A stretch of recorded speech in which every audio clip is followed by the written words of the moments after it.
In the previous video, we saw how focusing purely on goals was not only a waste of our time and energy, but also how doing so could lead to failure. We also talked about habits and showed why focusing on them was a far better use of our time and energy. In addition, we also noted that not all habits are made the same, and that some habits, known as keystone habits, scale more exponentially than others. So, what are these keystone habits that once instilled will be like the proverbial gift that keeps on giving? And no, I'm not talking about STDs. Sis, man.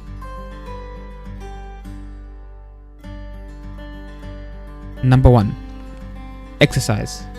The benefits of exercising are pretty obvious. Aside from making you look super sexy and preventing obesity, exercise greatly reduces the risk of a bunch of things that can kill you: heart disease, stroke, and various types of cancer. It also improves your mood, gives you more energy, improves the quality of your sleep, helps with that other activity, concentration, and learning. The crazy thing about exercise is that just about everyone overestimates the amount of effort required to get results. Exercise is an 80-20 deal, meaning 80% of the benefits result from 20% of the effort. Something as simple as a brisk 30-minute walk per day has shown to give vast health improvements and trigger weight loss. Therefore, if you're starting from scratch and if you're really out of shape, start simple. Worry about doing Swiss ball pikes later. Challenge yourself to do some really basic exercises each day. Even if it's just walking or doing some body weight exercises in your bedroom, do a little every day. Habit number 2. Cooking. Yes guys, cooking. The benefits aren't as obvious as exercise because most of the benefits don't come from the act of cooking itself. Rather, they come from the ability to control exactly what and how much you eat, which is very important. The fact is, most people don't eat well, or at least they develop some terrible food habits because of hectic work schedules, so they end up settling for whatever is quick and easy, usually junk food. Benefits of healthy eating include better energy, better cardiovascular health, lower risk of obesity, diabetes, various cancers, heart disease, more energy, more focus, better moods, better sleep, and also helps with that other activity. If you've never seen the inside of a kitchen before, then start by learning a few basics. How to make chaya rangi, how to fry eggs, then how to songa ugali. Once you're comfortable with simple dishes, you can start worrying about more complicated healthy recipes like brown chapati and pilau. Habit number 3. Meditation. Benefits include increased focus and self-awareness, reduction of stress and anxiety, improved sleep, greater emotional stability, makes you more empathetic of others, and can even be used as a form of therapy. There's really no secret here. Start with a daily small practice. Even as little as 1 minute per day can show benefits. I personally use an app called Insta Timer that has a huge collection of guided and unguided meditations. Other apps include Headspace and Calm. Start with 1 minute per day and slowly work up. Do it for 30 days until you have a regular practice going. Habit number 4. Reading. Reading is magical. It's the only thing in the world that allows you to live inside another person's brain for a little while. See what it sees, feel what it feels, and then live again. Many studies suggest that people who read regularly are far more empathetic, they care about other people more, and relate and respond to others better. People who read regularly are also just smarter, better informed, and more knowledgeable about the world. Even Warren Buffett agrees.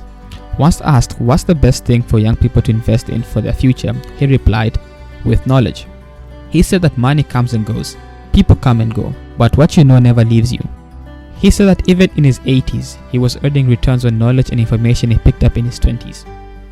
The biggest problem I think people have with developing a reading habit is that they try to read what they think they should be reading rather than what they actually enjoy reading. If you like reading Adventures of Sungura Mjanja, enjoy 45-year-old single mother, then read Adventures of Sungura Mjanja. If you like books about zombies, read books about zombies. When developing a reading habit, start with what seems easy and exciting to you, then slowly branch out.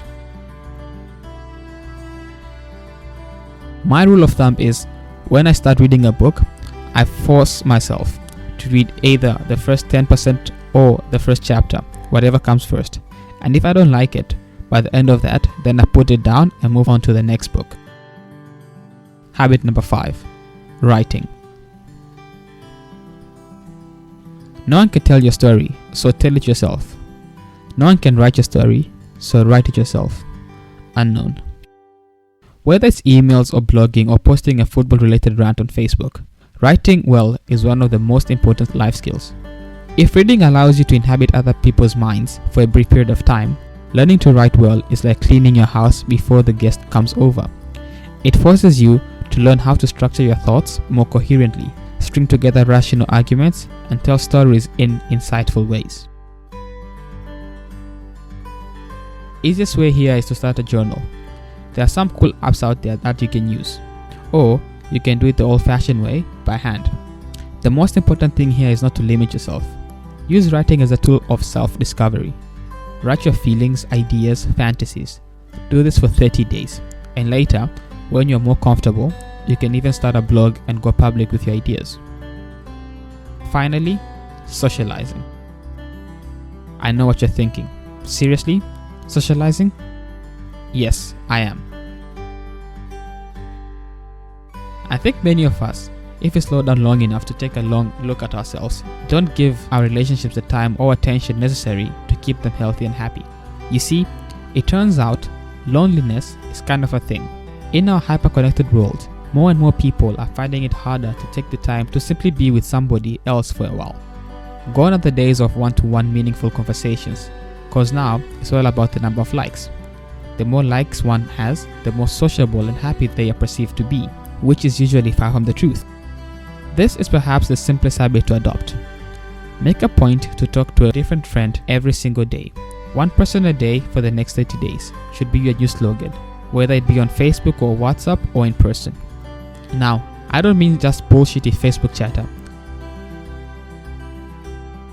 I mean genuine, hey man, what's been going on with you lately? How have you been? Followed by a couple of, oh, that's cool, tell me about that. And finally finish off with, we should get together soon. What are you doing next week? For good measure. It will take you maybe 15 to 20 minutes at most, and I'm sure you'll be surprised how easy it is to reconnect with people and just how much happier you will be. These 6 fundamental habits provide a nice foundation for a healthy life in all domains: physical, mental, emotional, and spiritual. They support and reinforce one another, and amazingly, they are all actually quite simple to achieve, requiring far less initial effort than most people realize.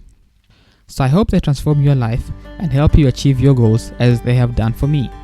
Now, if you'll excuse me, I have to go learn how to make ugali from this lady.